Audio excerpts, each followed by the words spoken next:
Unfuck your brain. If we called the first two chapters of this book, This Is Your Brain, the rest of this book would be called This Is Your Brain on Therapy. I've worked with children, youth, and adults in recovery from trauma throughout my career. I found that the following analogy works well for most everyone. Kids like the grossness of it, adults like the symbolic understanding that they get. Trauma is like a wound that has crusted over the top but hasn't fully healed. It looks closed over, but the infection is still burrowed in under the skin. It festers even when we don't realize it is there, or when we find ways to ignore it. But what happens if we don't clean out that wound? Kids like this part. It gushes out everywhere, blood and pus, and it hurts and it's super gross. Totally. We have to clean it out for it to heal. But what about the scar it leaves behind? Adults like this part. Scars are badges. They are a reminder that we healed. We create new ways to feel safe that don't cause us more harm in the long run. We process our experiences with people who are safe and trustworthy and care about us. We retrain our brains to think rather than react. Those wounds, we treat them. The fancy science of unfucking.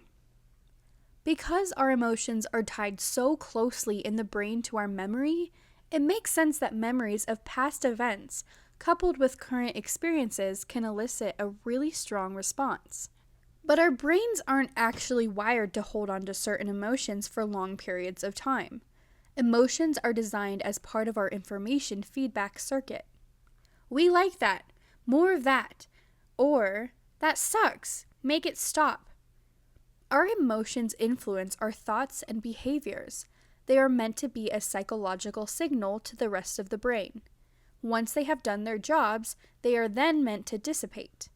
Do you know how long an emotion is actually meant to last? 90 seconds. Seriously, just 1.5 minutes for an emotion to run its course. But you are calling bullshit right now. I know.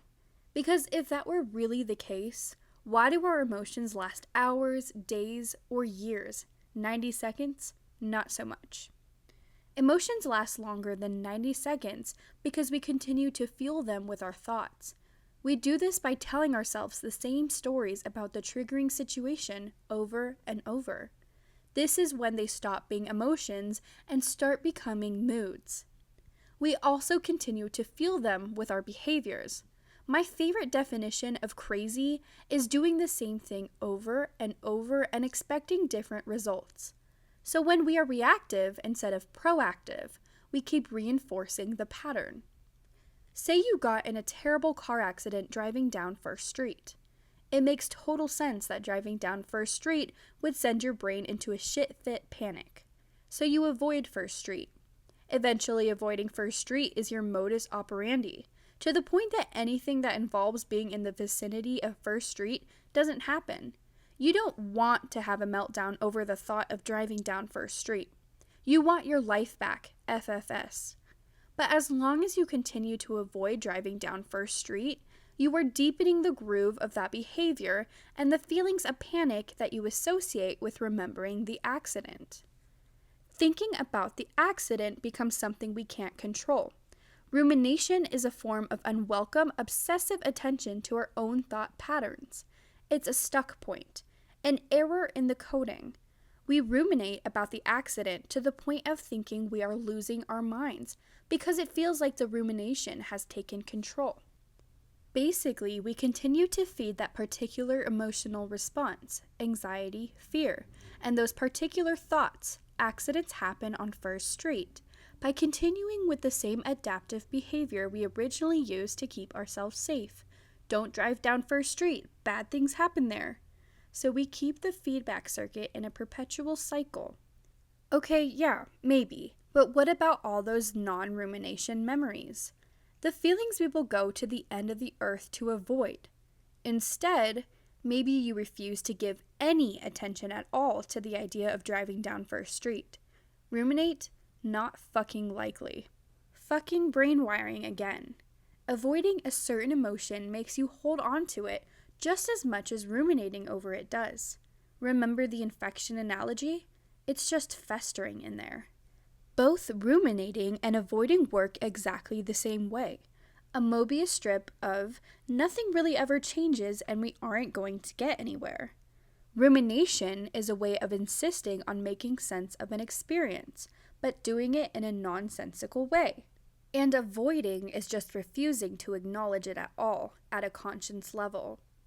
Rumination and avoidance are ways of trying to control our experience, rather than taking it as the information that it is meant to be and finding ways to process through our responses.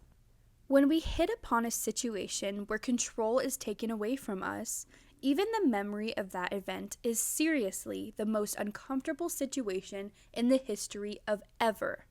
It's a reminder that we have far less control over the external world than we would like to have.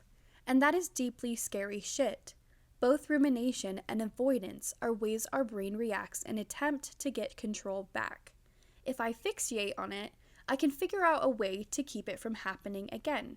If I avoid it, I can erase it from existence in the past, present, and future. It feels way safer than remembering something, recognizing it for the event that it was, and then letting it go. To get to a place where we just feel what we feel, to sit with that for 90 seconds, to remember that it's just information from our body, part of our feedback circuit, that it doesn't define us, change anything about the essence of who we are, that it may not even be accurate information about the situation, really fucking hard.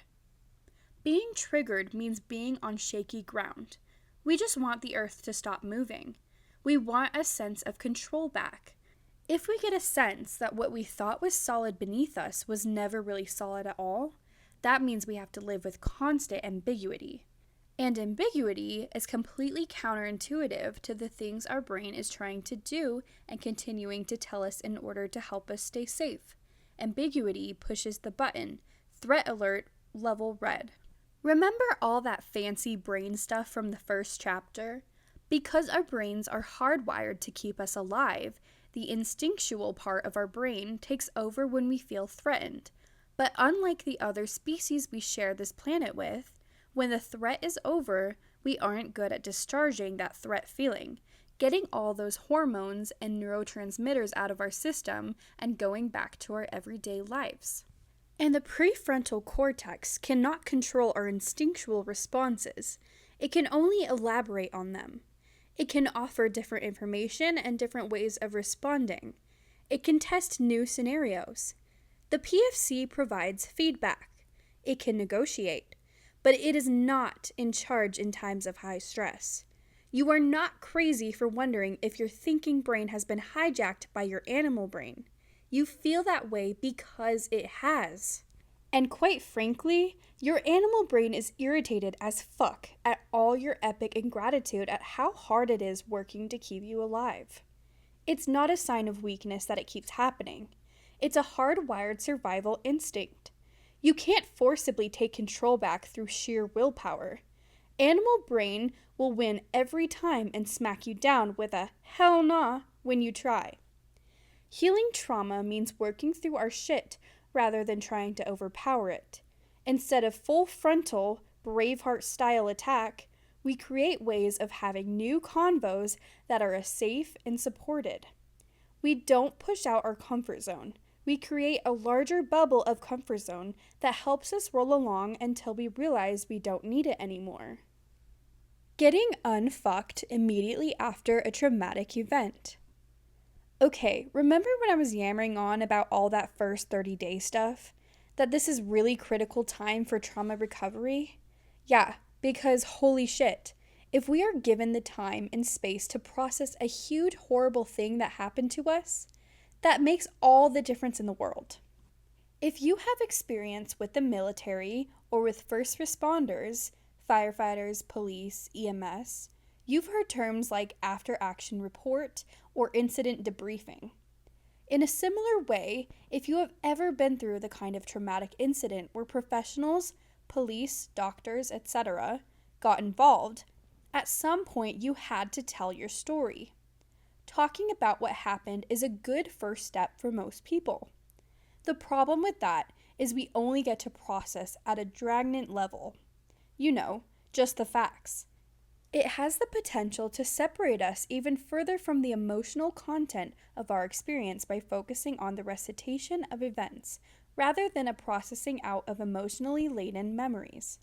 When any event happens, it transforms into that instant from an occurrence to a memory. If we are given the space and support, we are empowered to process that memory on the emotional level it was stored at. Just the facts is only meant to be the beginning of the healing process because it is not nearly as helpful as all the feels. So if someone has handed you this book after a very recent trauma event, they are saying they are there and they want to help. Or maybe you picked it up yourself because the little voice in the back of your head said you should. Either way, this is the time to take care of yourself. Tough stuff. You need the space to heal. I haven't really found a huge difference between the things that help you heal when a trauma is fresh versus what to do when it is older. But I have found that healing is way easier when we dig into it right away and don't give our brains the opportunity to start mapping out bullshit signals that fuck us up. I also found that if you're able to do the work now, you are far less likely to struggle with chronic mental illness as a result of your trauma, or at least it will be less severe/more manageable.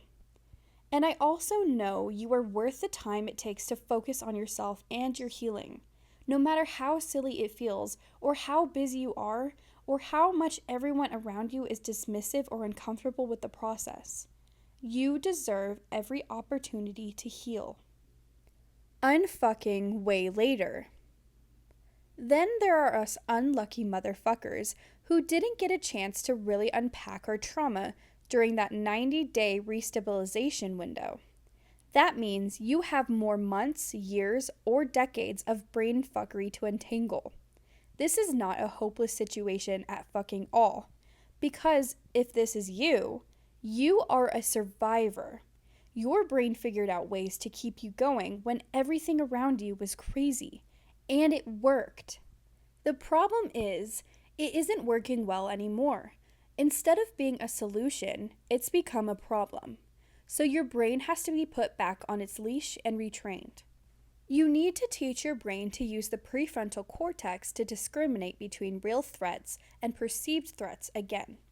When the feedback system works the way it's intended to, the amygdala doesn't go nuts and send every message to the brainstem to activate freak-out mode.